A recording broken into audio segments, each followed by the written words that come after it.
Yeah, we have team coverage of coronavirus developments, and we start with Andrew Horansky and the governor closing all the schools in the state. Andrew. Monica and Sarah, that is right. This is unprecedented. Literally every school in the state being impacted starting Monday.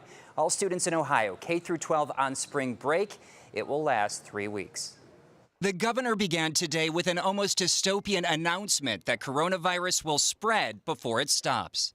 We are told by medical experts that whatever the number is today, it will double in 6 days. And then that just continues on and on and on. He called it a crisis, something most of us have not seen in our lifetimes, a pandemic, announcing all Ohio schools, public and private, will go on a 3-week spring break, starting at the close of business on Monday.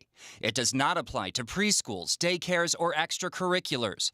And so this action is not an action that I took lightly, but is an action that we are confident is the right thing to do.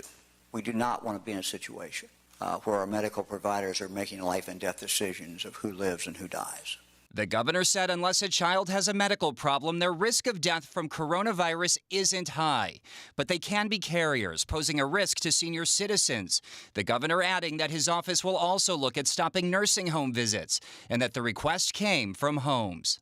This is not something that we want to do. No one knows the safety of their patients better than the nursing homes themselves. What I would say to all Ohioans is this will not last forever. This is temporary. Everything we're doing is temporary. We will get back to normal in Ohio.